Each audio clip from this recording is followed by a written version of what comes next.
Run, run! I heard Toby yell from the next aisle. He'd been caught by a security guard. It was a good distraction for me because I had already stolen everything we needed for that night. While everyone else was occupied with Toby, I ran outside and all the way to his small house in the projects. This is where our gang hung out. Yes, I was part of a gang, but I'll tell you more about that later. Before I continue, please like the video and subscribe to the channel. Make sure you don't miss out on any more stories by hitting that notification bell too. Thanks, you're the best. Toby had been my best friend since we were in preschool. Our grandmas went to the same church, so we met in Sunday school. We had a lot in common. For example, we lived alone with our grandmas. When Toby was 12, his grandma passed away, but he didn't want to go into foster care. So he ran away from the officials whenever they tried to find him. Later, he ended up joining a gang because the guys on the block treated him like family. He dropped out of school and started doing things that no kid should be doing, really. The gang became like his family, and they were practically raising themselves. They all liked to hang out at his house because no one was there to see what was going on. There were no nosy adults. Instead of trying to change Toby's mind or helping him to do something different, I ended up being sucked into that same gang too. Over time, we became very skilled at the worst things. We could steal anything without being caught. Our gang leaders were already in their 20s, and they were involved in more horrible things, which they promised to teach us when we were adults. We were already 17 years old, but they were convinced it was still too early. That night, after I ran away from the supermarket, I waited a few minutes for Toby because I knew he'd show up, and he did. Whoa, that was close, he said as he barged through the door. Yeah, you escaped again though. Here, have a drink. I smiled, handing him a bottle of the grape soda I had stolen. You should probably go home, you have school tomorrow, he said. Yeah, you're right. Although Toby had dropped out of school, I stayed and he always tried to encourage me to do the right thing. Besides, my grandma would never let me drop out, and I didn't want to be in a gang forever. I had dreams. I wanted to become a kindergarten teacher someday. Most people laughed when I said that because I didn't fit the description at all. I dressed like a tomboy most days. Huge t-shirts, baggy jeans, the coolest kicks, and lots of chains. I swore more than a sailor. But who says tomboys can't be teachers? Anyway, I took Toby's advice and went home. My grandma was already sleeping because it was quite late. The next day, I was extremely happy for no reason. I took the bus to school and smiled at everyone. They looked at me like I was weird. My first class was art. I sat down in my usual spot at the back and waited for Mrs. Harper to walk in. She was the only teacher I got along with at school. Everyone was in class already. Then the door opened and they all went silent. I looked behind me and saw the boy I wanted to be with for the rest of my life. He was so cute. Oh my God, I thought. I waved at him. Hey, are you new here? Sit by me, I said while pushing the person next to me out of their seat. Hi, yeah. It's my first day here, he replied. He looked startled, but he sat next to me. He was short, probably 5'1", had short brown hair and the nerdiest glasses I'd ever seen in my life. They were almost bigger than his face. He was also kind of skinny, and you're probably thinking that this makes no sense, especially after I told you a bit about my personality.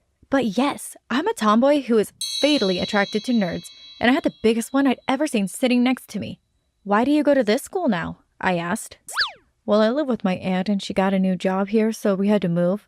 I also heard that the school has a pretty great robotics team. I can't wait to try it out, he said, still sounding a bit scared. Oh my God, he loves nerdy stuff too?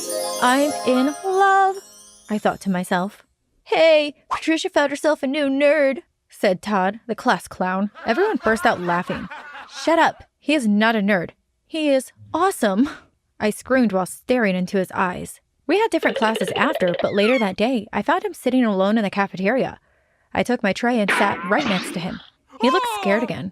Look, I'm not a bully or anything. I'm not gonna knock your tray over. Stop acting so scared of me. I'm just trying to help you out on your first day. I laughed. He smiled back and bit a piece of his apple. His teeth were so tiny and cute. I chuckled. Cool. My name is Thomas, by the way, he said. Nice to meet you. I'm Patricia, I replied. The next few weeks went pretty much the same. I followed Thomas around whenever I could. I even joined the robotics club just so I could be around him. We became better friends and he started to open up to me. But I couldn't tell whether or not he was interested in me romantically. It's time to step up my game. But I don't know what to do, I said to Toby one night while we were at his house. The next day I explained to Thomas that I needed help with my math homework because I didn't understand a thing.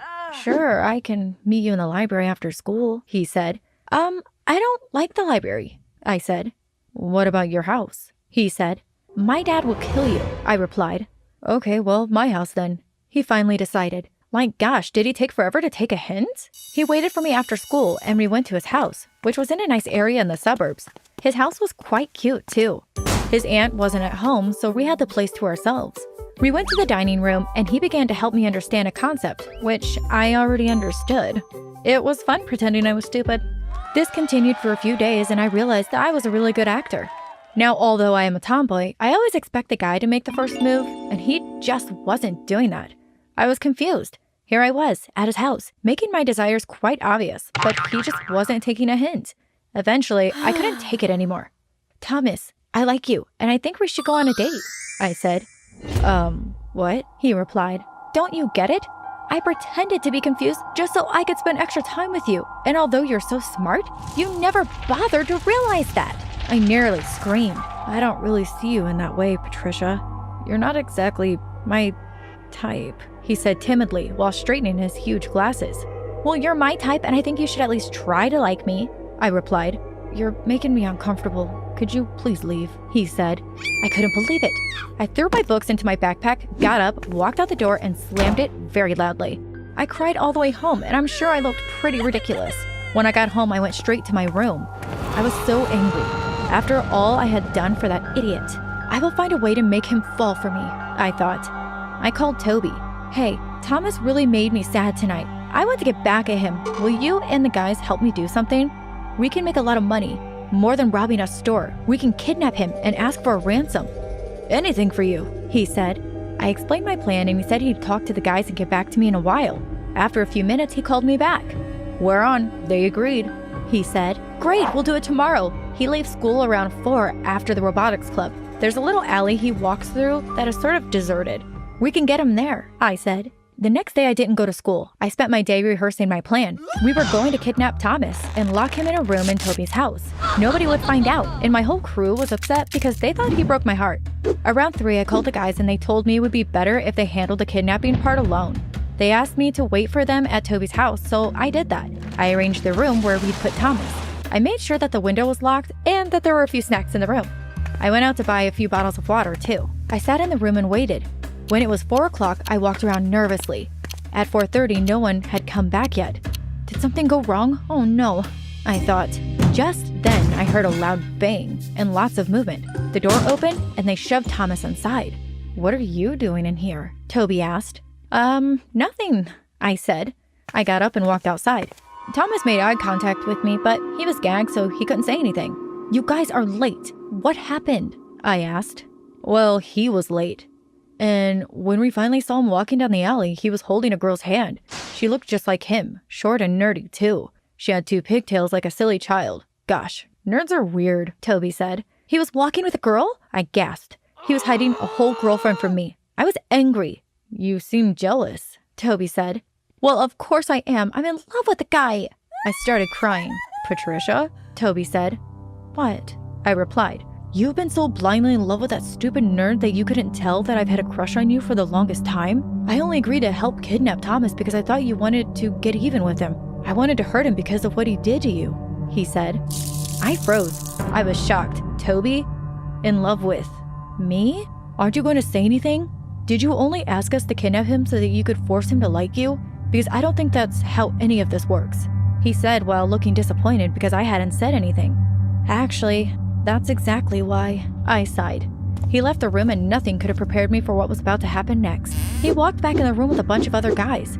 You involved us in your nonsensical little love story, and now I'm not even sure if we'll get any money from this, one of the leaders said.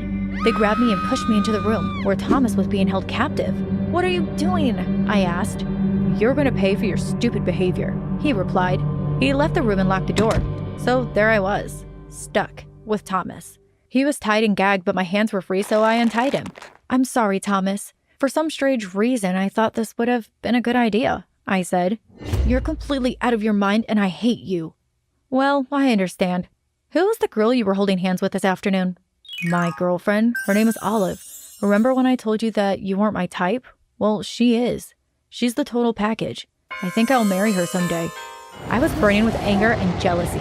Well, you're stuck with me for now. You're not even sure if you'll make it out alive, and you're thinking about marriage? Ugh, I said. The guys left us in that room for 2 days. They'd always throw some water and food inside, so we weren't hungry, but I became extremely miserable. All I did was argue with Thomas, and I was beginning to wonder what I saw in him in the first place. I was sure that my grandma was losing her mind wondering where I was, and Thomas's aunt must have contacted the police by now. I brainstormed all kinds of ideas about how we could escape, but nothing would work. Just as I was about to give up, Gary, one of the gang leaders, opened the door. Listen, the guys have an important message tonight, and we have lots of plans for the week, so it doesn't make sense to keep you here. I'm gonna let you go, but if you tell anyone who we are or what we did to you, I'm gonna hurt you and your families. So make up some story and make it believable. That's a warning, and I'm very serious. Now get lost, he said. We were free! I walked out of that house very quickly and never looked back. I had my crush kidnapped, and it really backfired. I think I ruined my life because I lost the boy I loved, my best friend, and my gang family. I'm not sure how I will recover from this, to be honest. Do you have any advice for me? Please type it in the comments. I saw Tony standing in the cafeteria with a group of his friends. He had been my secret crush for as long as I could remember. My heart was beating so fast at the thought of what I was about to do. I stood there watching him for what seemed like an eternity, trying to pluck up the courage to go and speak to him. His friends said goodbye to him and left. This was my chance. It was now or never. I took a deep breath and walked casually over to him. As I got near to him, he looked up and smiled at me. Hi, Tony, I said. My voice was wobbling nervously. Oh, hi, Francisca, he replied. How are you? I'm good, I stammered. Tony looked at me questioningly. At first I couldn't get the words out, but eventually I blurted out, I wanted to ask you something. Would you like to go to prom with me? Tony was just about to answer when I heard a laugh coming from behind me. I turned around to see who it was. It was Sarah, my arch enemy. Ha ha ha. Are you joking? She said, laughing. Tony would never want to go to the prom with someone like you. But before I go on, don't forget to like and subscribe and hit that notification bell so you don't miss out on any more crazy stories. It seemed like forever that Sarah had hated me. We had never been friends, but we stayed out of each other's way. But ever since the time we both auditioned for the same role in the school play, things had steadily gone from bad to worse. When she found out that I had got the part instead of her, she began to do anything she could to ruin my life. She went out of her way to embarrass me or be mean to me at every opportunity. I was standing there glaring at my nemesis when the most unexpected thing happened. Actually, Sarah, that's where you're wrong, said Tony. I turned towards him. Francisca, I would love to go to prom with you, he went on. My face lit up. I couldn't believe my ears. Tony had said yes. I couldn't stop smiling. I was literally grinning from ear to ear.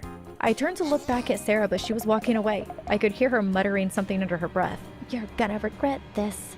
I just ignored her. I wasn't going to let her ruin the moment. I had dreamt about it so many times. I said goodbye to Tony and went to find my best friend Liz. Tony said yes, I told her excitedly. Oh, that's great, she said. I'm so happy for you. Now all you need to do is find the perfect dress. Will you help me? Of course I will. The following Saturday, Liz and I went into town. There was only one shop selling prom dresses, so we wanted to get there early to have the first choice. I looked through the rows and rows of dresses. They were all lovely and pretty, but I wanted something really special. As I searched through, I suddenly spotted the perfect dress. It was emerald green with diamante sewn all down the front. This is the one, I told Liz. I'm gonna go try it on. I went into the changing room and put it on. It fit me like a glove. When I came out to show Liz, she gasped. What do you think? I asked her. Oh, Francisca, you look beautiful. The assistant took the dress from me whilst I changed back into my own clothes. I went over to the desk. I'll take it, I told her. Oh, I'm sorry, that dress has just been sold. What? How can it be? I just this minute tried it on. Who bought it? That girl over there, she said, pointing to the other side of the shop. I looked to where she was pointing. I couldn't believe it. It was Sarah. She had obviously followed me and waited to see which dress I wanted, so she could steal it from under my nose. She looked so smug. I felt like crying, but Liz came to my rescue. Come on, Francisca. Don't let her see that you're bothered, or she will gloat even more. We will find you another dress. I tried on lots more dresses and eventually settled on a pale pink dress with lots of lace. It wasn't as perfect as the other dress, but I still felt pretty in it. The day of the prom finally arrived. In the afternoon, my mom had taken me to the salon to get my hair and makeup done. I was sitting nervously in the lounge when I heard a car pull up. I looked out of the window and saw a limousine parked in front of my house. I put my mask on and walked outside. Oh, I also forgot to mention, it wasn't just an ordinary prom. It was more of a masquerade party, and everyone had to put on a mask as part of the fun. Tony was waiting beside the car door. He looked so handsome. Well, at least the bits I could see of him did. His mask was hiding most of his features. That was the thing about a masquerade prom. You could never really see someone properly. Tony pinned the corsage he had brought for me onto my dress. We climbed into the limousine and set off for the prom. I had never felt happier in my life. I was going to my prom with the boy of my dreams. When we arrived at prom, I looked around the room to see where Sarah was. I was sure she was trying to ruin my night, so I wanted to keep an eye on her, but I couldn't see her anywhere. Don't tell me she hasn't even bothered to come, I thought, but apparently that was the case. She had obviously no intention of wearing the dress she had bought. She had just done it to spite me. I decided I wasn't going to give her another thought. I turned to Tony. "Shall we get a drink?" I asked him. "Oh, I've already got one, thanks," he said. I felt a bit disappointed that he hadn't got a drink for me too, but I didn't let him see. I went and grabbed a lemonade, but when I got back, Tony was talking to a girl in a red dress. When I walked over to them, the girl left. "Who was that?" I asked Tony. "Oh, no one," he replied. "But look how pretty her dress is. Why didn't you get a dress like that? It's much nicer than the one you're wearing." I couldn't understand why Tony was being such a jerk. He would never normally be mean to me. I wondered if I had completely got him wrong. The final straw came when I came back from the toilet and saw him dancing with the girl in the red dress. I wasn't going to stick around to watch him flirting with another girl. I made up an excuse to Liz that I wasn't feeling well and went straight home. The next day at school, I looked for Tony. I wondered if he would apologize for his behavior the night before, but he was nowhere to be seen. He didn't come to school that day or the rest of the week. I didn't really care at first, but then I began to think it was a bit strange. He never normally missed any school. I decided that I would go to his house to see if he was okay. I knew that I shouldn't really bother about him after the way he had treated me at prom, but I couldn't help it. I still cared about him. After school, I went straight to Tony's house. When I got there, his mom opened the door. "Oh, hello, Francisca," she said, smiling. "What can I do for you?" "I've just come to see if Tony is okay because he hasn't been at school all week." Tony's mom looked at me worriedly. "What do you mean he hasn't been in school?" she asked. "She told me that he was staying at her house for a few days ever since the prom, but she assured me he was still going to school." "Who did? Sarah?" I told Tony's parents that it couldn't possibly be true. Tony didn't like Sarah at all. I knew that there was no way he would possibly spend a week at her house. "There's something not quite right here," said Tony's dad. "I think we'd better go and find him." "I'll take you to Sarah's house," I told them. We got into Tony's parents' car and drove straight to Sarah's house. I knocked on the door loudly. Sarah opened the door, but when she saw it was me standing there, she tried to slam the door shut. I stuck my foot into the doorway so she couldn't close the door. "What do you want?" she spat out. "Where's Tony? What have you done with him?" "What are you talking about?" "I haven't done anything." We pushed past Sarah and went into the lounge. Tony was sitting on the couch watching a movie. "Are you okay?" I asked him. "What has she done to you?" Tony looked up. "I'm fine," he said. "Mom? Dad? What are you doing here?" "Francisca thought you might be in trouble," they said. Tony looked a little confused. "Come on, son, we're taking you home," said Tony's dad. In the car on the way home, Tony was very quiet. He didn't say a word. He just sat staring out of the car window. It was like he was in some kind of trance. They dropped me home. As I got out of the car, I said goodbye to Tony, but he didn't answer me. The next day, I couldn't stop thinking about what had happened the night before. Tony had acted so strangely, I decided I would go to his house to see if he was okay. When I got there, Tony opened the door. He invited me into the kitchen and made me a drink. He was acting as if nothing had ever happened. He was kind and considerate. He was back to his usual self. I couldn't understand why he had acted so differently to me at the prom. "Why were you so mean to me at the prom?" I asked him. "You said my dress wasn't nice, and you danced with another girl right in front of me." Tony looked at me in shock. "I didn't go to the prom. I thought it had been canceled." "Why would you think that?" "Actually, I can't remember. My memory from around that time is a little fuzzy. I think Sarah might have something to do with it." I told Tony that I thought we should go and confront Sarah. He agreed with me, so we went straight to her house. When we got there, I didn't bother knocking. I just opened the door and went straight into her house. Sarah was sitting on the couch talking to a boy. The boy looked familiar. I couldn't place him, but I felt sure that I had seen him somewhere before. "That guy looks just like you, Tony," I whispered to Tony. "What's going on? Could this be the guy I went to prom with?" I thought suddenly. "Come on, Sarah," I said. "The game is up. We know you had something to do with this. We want to know what has been going on." At first, Sarah denied knowing anything, but we kept on pressuring her until finally she said, "Fine, okay." I admit it. It was me. I hired Mark to impersonate Tony and take you to the prom. But how did you get Tony out of the way? I asked. I told him that the prom was canceled and I was having a party for everyone at my house instead. But surely he was suspicious when he was the only one here, I said. Oh, it was easy to deal with that. I slipped a sedative into his drink when he wasn't looking. As long as I kept him sedated, he wasn't worried at all about spending a few days at my house. So that explains why he was so quiet on the night that we had found him, I thought. I looked at her in disbelief. You're crazy, I screamed. Who would do something like that? Why do you want to ruin my life? Because Tony should be with me, not you, she cried. But then Mark, the lookalike, turned to Sarah and said, Wait, what? I thought you liked me. I only agreed to help you because I thought you would date me if I did. Sarah looked at Mark, blushing. I didn't know you liked me, she said shyly. I've had a crush on you since the first moment I set eyes on you, said Mark. I turned to Sarah. This feud has gone on for too long. I don't want to fight with you anymore. Can we just be friends? Sarah was blushing a lot now, and she looked from Mark to me, then back to Mark. Fine, she mumbled. We agreed to reconcile. Things had turned out perfectly in the end. Sarah started dating Mark, and it wasn't long before they became serious. I might have missed out on my dream prom with Tony, but I ended up with something even better. Tony asked me to be his girlfriend. The four of us even went out on double dates together. Sasha, you took my shoes without permission again. I'm going to end you. My older sister Clarice screamed loudly enough for all our neighbors to hear. She was so annoying. She was 18 and she thought that she was better than all of us. 3 of us lived with my mom. There was me, Clarice, and my 5-year-old sister Jenna. My dad was in the army and I hadn't seen him for years. Before I continue, please make sure you like the video and subscribe to the channel. If you do this in less than 5 seconds, something amazing will happen to you tomorrow.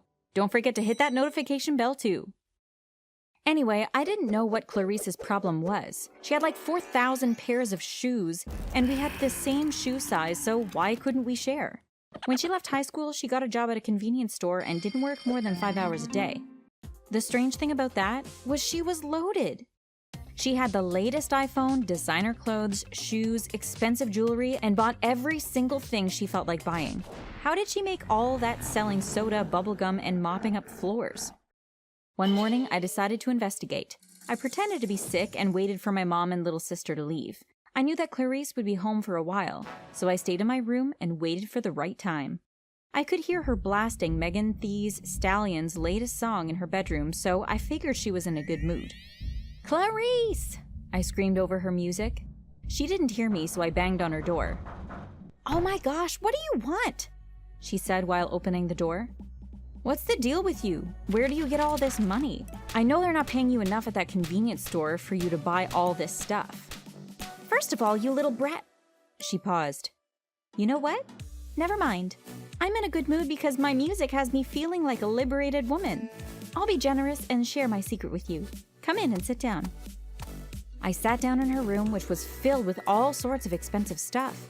I was rarely ever allowed inside.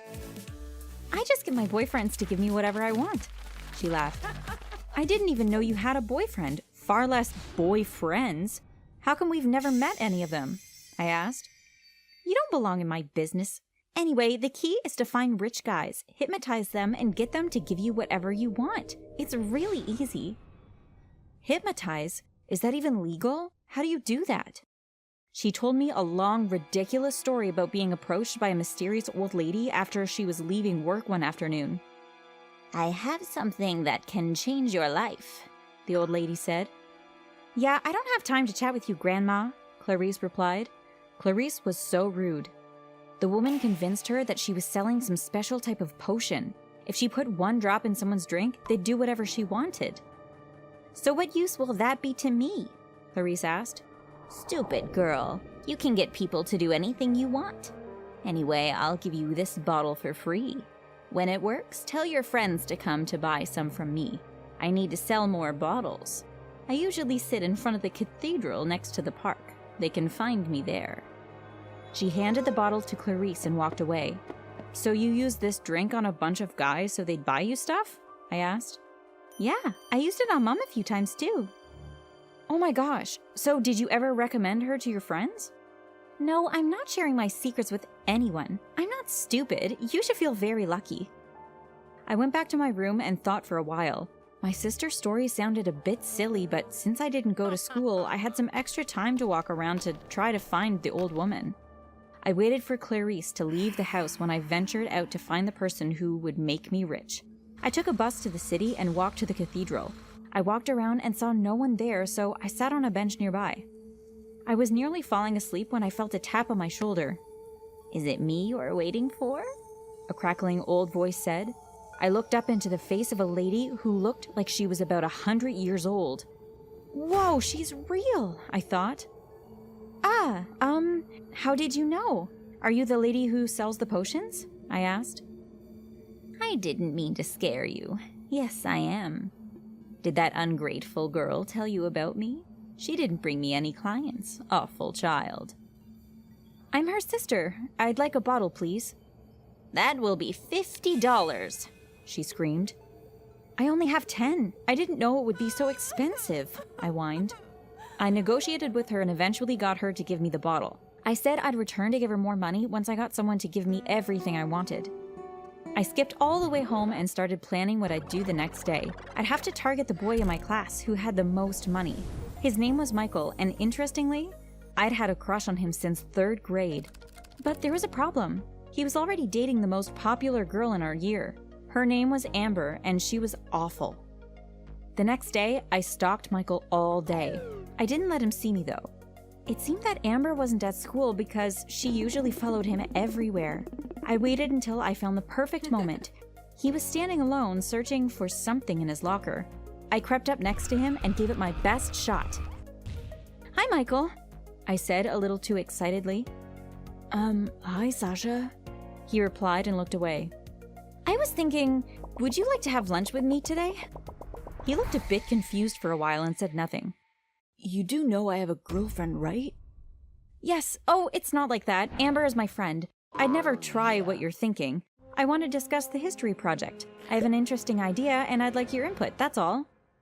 Oh, cool. Well, I'll see you in the cafeteria then. You know where I usually hang out. At lunchtime, I found Michael sitting with his best friend, Robert.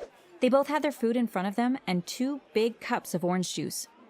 This is going to be too easy, I thought. I sat in front of them confidently. Hi, I said. Hi, so what do you want to discuss again? Michael asked, while Robert looked at both of us in confusion. The history project. But first, do you know that they're serving brownies in the dessert station? The cafeteria lady just put a fresh bunch of them on the counter as I was leaving. I knew brownies were his favorite. Michael and Robert shot up and went to look for the brownies I made up. I looked around me to make sure that no one was looking, took the bottle of potion and put a drop into both cups of orange juice. I closed the bottle and put it back into my backpack quickly. The boys returned looking defeated. There weren't any brownies. Were you playing some sort of prank? Robert asked. Yes, drink some juice before it goes warm. I smiled. They looked confused, but they both took a sip. Robert, I'm going to need you to go to look for some new friends now, okay? I'd like to talk to Michael alone, I said. Robert did not reply. He simply got up and went to another table. Whoa, I thought. Now you, Michael. I've had a crush on you since 3rd grade, and I don't understand what you see in that awful girl Amber. You need to call her and break up.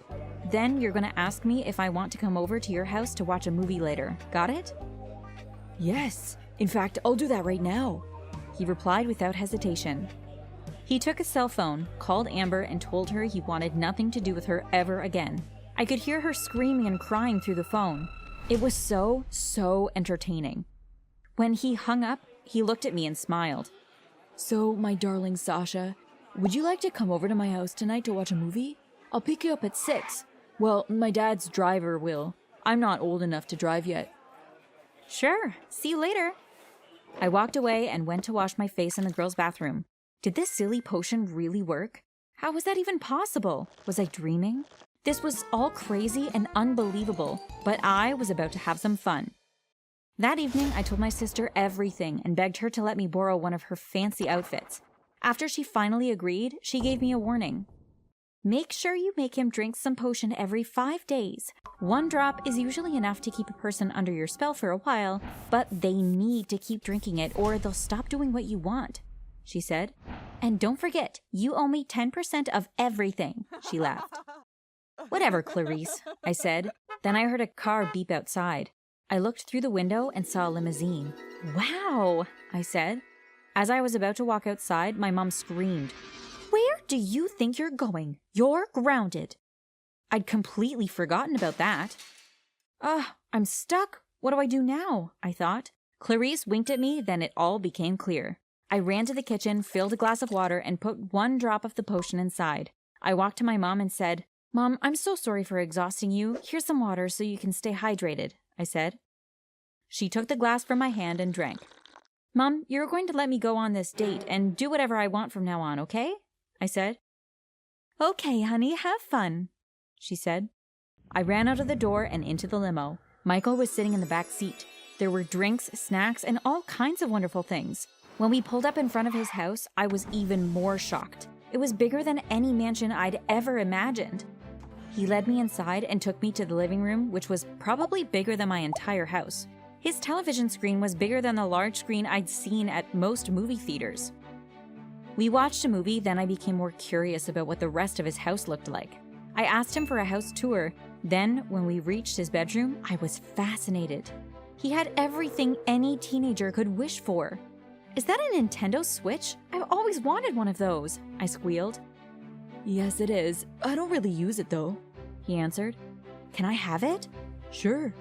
After taking all the cool gadgets I wanted, I decided to ask him what his weekly allowance was. "Well, I don't have an allowance. My dad just gives me his credit card and lets me buy whatever I want," he said. Cha-ching, jackpot, I thought. My sister was very proud of me when I got home. I was so motivated that I made a plan for the rest of the month on how much money I hoped to gain. By the end of the first week, I'd already convinced Michael to give me $5,000. I not only became richer, but I really enjoyed spending time with Michael. He was finally giving me all the attention I wanted since 3rd grade. We'd go on the most expensive dates possible, and I had never been happier. I got to try all kinds of exotic foods that I'd never even heard of before. I also made him take me to the pet store, and I got 2 cute tiny poodles. I named them Flip and Flop. I went everywhere with them in my big designer handbag. Well, except to school, where pets weren't allowed. We were dating for a few months, and one morning I looked in the mirror and barely recognized myself. I looked like a different person with all those expensive clothes, amazing hairdos, and professionally done nails. I was even embarrassed when I saw old pictures of myself. Then one day, as I was thinking of asking Michael to take me and my family on an expensive vacation, I realized that I was almost out of potion. I quickly went to the spot near the cathedral where I had spotted the old lady a few months before. She was sitting right there. "Hi there, I need more potion, please," I said. "Did you forget our deal? You were supposed to come back and pay me after you started getting money. And I know you did. I can barely recognize you," she said. "Yeah, well, I'm sorry about that. I was just so caught up with everything." I sighed while sliding her a $100 bill. "Your money is insulting. I have potion which can hypnotize anyone into giving me anything I want. What makes you think that I need your money? It's the principle that matters, and you are simply not a girl of your word. I will not give you any more potion. You are a bad person," she said and walked away. At that moment, I knew it was over, for both me and Clarice. But the money didn't even matter that much to me anymore because I was in love with Michael. My conscience became really heavy, so I decided to tell him the truth one afternoon. "You were putting stuff in my drinks? Are you insane?" he screamed. "Yes, I'm sorry, Michael, but I really did fall in love with you and I want us to stay together," I said. "There is absolutely no way I will ever be able to trust you again," he said. He walked away and he has refused to talk to me since. So now, I'm single and broke. Clarice and I have gone back near the cathedral time after time, but it's like the old lady has simply vanished. I hope that someday we will meet her again and that she will reconsider. We'll try to be better people, really. And if you ever meet her, please tell her that we're sorry.